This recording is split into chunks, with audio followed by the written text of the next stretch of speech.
ભારતીય સેનાએ પૂરગ્રસ્ત પોંડિચેરીમાં સેંકડો નાગરિકોને સફળતાપૂર્વક બચાવ્યા.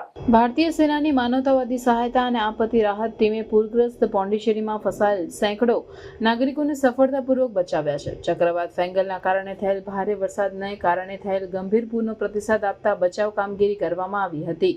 HADR ટીમ મેજર અજય સંગ્રવાનના નેતૃત્વ હેઠળ ચેન્નાઈથી મોકલવામાં આવી હતી અને 1 ડિસેમ્બરના વહેલી સવારે પોંડિચેરી પહોંચી હતી. ટીમે કૃષ્ણનગર, કુબેરનગર અને જીવનગર જેવા સૌથી વધુ અસરગ્રસ્ત વિસ્તારો પર ધ્યાન કેન્દ્રિત કર્યું, જ્યાં પાણીના સ્તર લગભગ 5 ફૂટ સુધી વધી ગયા હતા. આ પૂરના વિસ્તારોમાંથી 600થી વધુ રહેવાસીઓને ખસેડવામાં આવ્યા. ભારતીય સેનાની સાથે રાષ્ટ્રીય આપત્તિ પ્રતિસાદ દળ અને સ્થાનિક પોલીસ પણ બચાવ કામગીરીમાં સક્રિય રીતે સામેલ છે. સંકલિત પ્રયાસોએ ઘણા રહેવાસીઓની સુરક્ષા સુનિશ્ચિત કરી છે, જે વધતા પૂરના પાણીના કારણે તેમના ઘરોમાં ફસાયા હતા. ભારે વરસાદને કારણે તમિલનાડુમાં પણ મોટા પ્રમાણમાં વિક્ષેપો થયા છે. વિલુપુરમ, કડલૂર અને પોંડિચેરી સહિત અનેક જિલ્લાઓમાં શાળાઓ અને કોલેજો સાવચેતીના પગલાં તરીકે બંધ રાખવામાં આવી છે.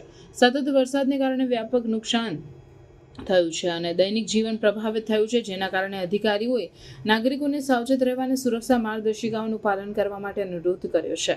પોંડિચેરીના મુખ્ય પ્રધાન અને રંગસ્વામી પરિસ્થિતિ પર નજીકથી નજર રાખી રહ્યા છે અને અસરગ્રસ્ત રહેવાસીઓને રાહત પૂરી પાડવા માટે તમામ જરૂરી પગલાં લેવામાં આવી રહ્યા છે તે અંગે ખાતરી આપી છે. સરકારે ખેડૂતોને પાક નુકસાન અને ઘરોને નુકસાન પામેલા લોકોને વળતર આપવાની પણ જાહેરાત કરી છે.